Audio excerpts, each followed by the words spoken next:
E aí, nação rubro-negra, boa noite para todos vocês, bom dia, boa tarde para a galera que acompanha a gente mundo afora, chegando para mais um giro de informações do Mengão. Primeiramente, sei que tem muitas mensagens, nem consegui responder todo mundo, da galera perguntando da ausência, né, do porquê que não teve a live hoje, 11h40.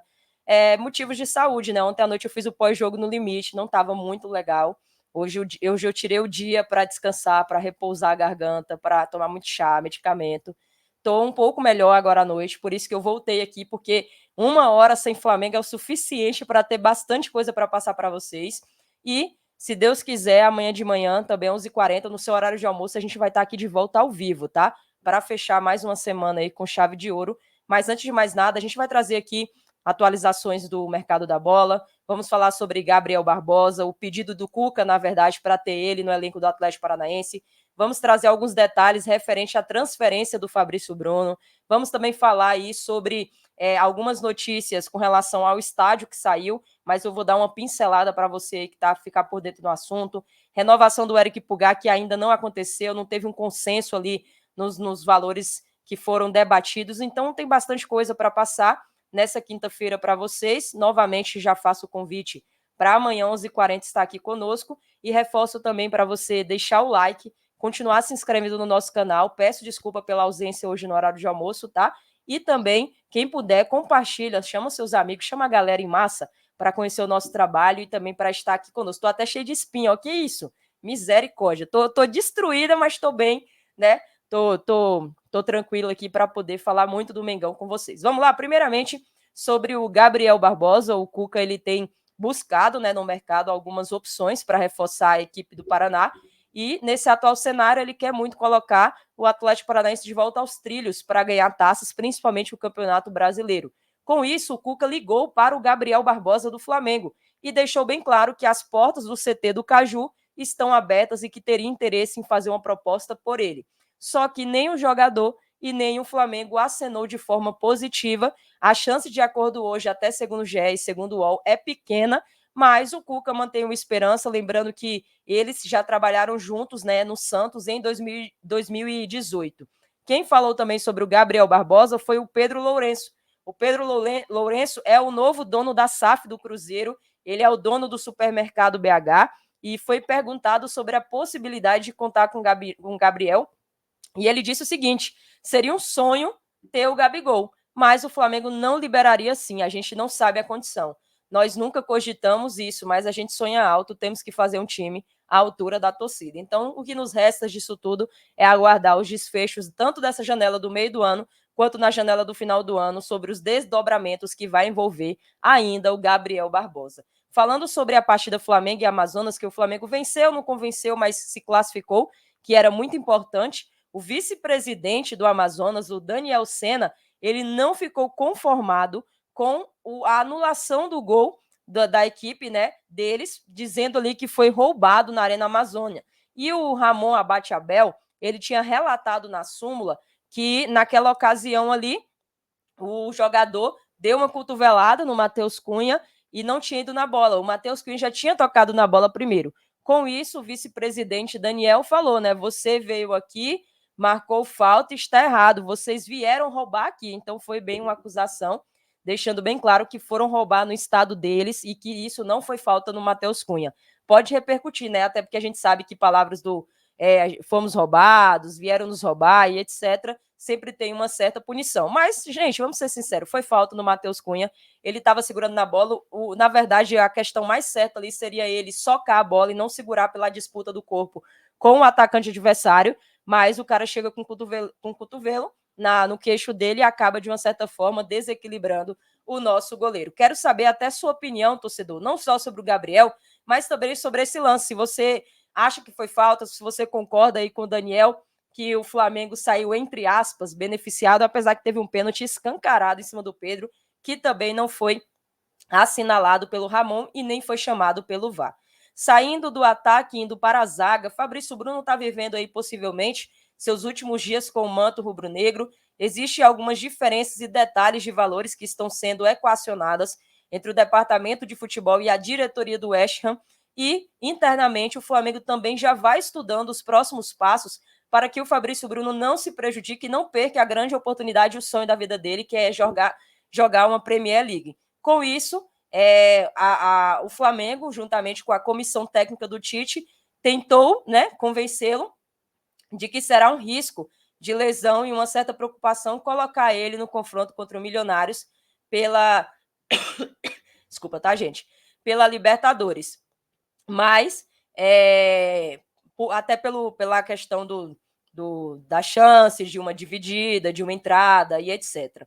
Porém, as pessoas próximas ao Fabrício Bruno garantem que ele quer jogar contra o Milionários, porque ele quer se despedir da torcida, ele quer se despedir do Maraca, ele quer garantir a classificação para a próxima fase na Libertadores. Depois disso, o Flamengo enfrenta Vasco, dia 2, Grêmio, dia 13, e Atlético Paranaense, dia 16. Como a janela só abre dia 14, e é do dia 14 em diante que o Fabrício Bruno poderia ir embora, ele já seria poupado nesses 3 jogos do Brasileiro, mas ele quer se despedir do Flamengo pela Libertadores. Nesse momento, os ingleses estão aí dispostos a pagar 13,5 milhões de euros, cerca de 75 milhões de reais, mas esse valor subirá com algumas cláusulas, aumentos e detalhes de metas atingidas, podendo chegar a 15 milhões de euros, 83,6 milhões de reais. E que negociação que o Flamengo está fazendo. Até uma informação complementar para vocês, a diretoria do Flamengo não imaginava que chegaria uma proposta por essa para o Fabrício Bruno, ainda mais pela idade que ele já tem. Tanto que a expectativa hoje da diretoria era receber uma proposta na casa dos 12, e o Flamengo está recebendo na casa dos 15. Então, Fabrício Bruno, com certeza, está aí com seus dias contados. Sempre foi um bom zagueiro, sempre foi muito seguro, dando conta do recado, e espero que ele brilhe muito na Europa, e a gente vai trazer muito mais detalhes sobre ele, sobre essa saída, sobre os últimos treinos e sobre o último jogo aqui no canal Visão Rubro-Negra. Saindo do zagueiro, indo para o volante, Eric Pulgar, isso porque o Flamengo já tinha anunciado algumas renovações.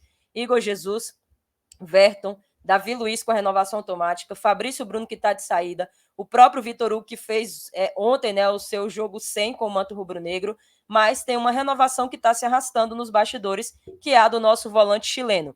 Isso porque ele tem vínculo até julho de 2025, no caso, até dezembro de 2025, me desculpa, mas no caso, em julho, ele poderia assinar um pré-contrato com outro clube. O Flamengo não quer deixar chegar nessas condições e, por isso, já está tentando conversar com ele, com o staff dele para a renovação com o jogador. Porém, as conversas nesse momento estão estagnadas. O GE, inclusive, apurou que o Pulgar, entre todos os nomes contratados ali pelo clube, é o jogador que menos recebe no Flamengo. E, por isso, ele espera também uma valorização salarial para essa renovação.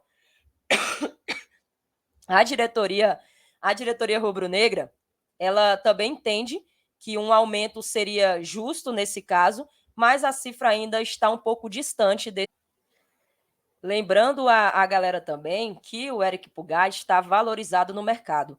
Atualmente, ele recebeu duas sondagens para ir para o futebol mexicano e o futebol português. Monterrey e Porto se interessaram, estão de olho no nosso volante, mas até o momento a ideia dele é permanecer no Rio de Janeiro, esperando resolver em breve o seu futuro com o Flamengo, e ele vê com bons olhos a continuidade do seu trabalho por aqui. E eu espero que ele continue, né? É um jogador primordial que é muito importante para essa sequência rubro-negra.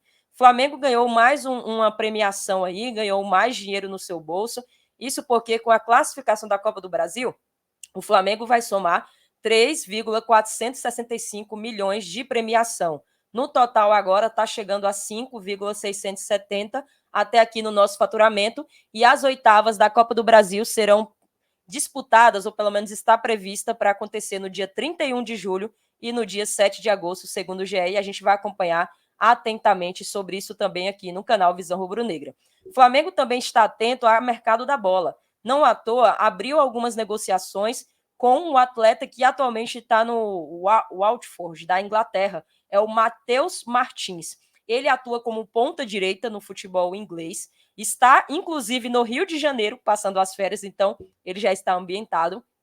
E essa informação que veio lá da Rádio Tupi deixou claro que o Flamengo já fez uma primeira reunião com o Matheus Martins. A tendência agora é que as conversas continuem nos próximos dias e que até a abertura da janela do meio do ano evolua para um desfecho positivo. Antes de mais nada, é importante ressaltar para o torcedor rubro-negro, e é muito importante que ele pertence à Udinese da Itália e está emprestado ao clube inglês. Além disso, o modelo que o Flamengo tem interesse hoje é um empréstimo com opção de compra no final. Em resumo, para a galera entender aqui, dando uma ideia, né, do que está acontecendo nessa negociação, ainda não houve um acordo fechado entre as partes.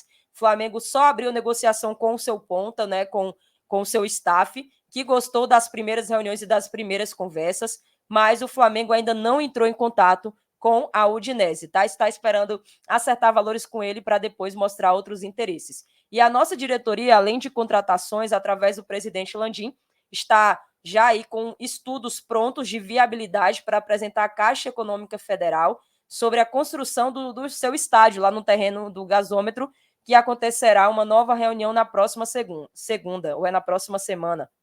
O Globo Esportes, inclusive, apurou que lá nessa reunião estará presente o prefeito do Rio, Eduardo Paes, o presidente da Caixa e o presidente do Flamengo, né, o Carlos Vieira e o Rodolfo Landim, respectivamente.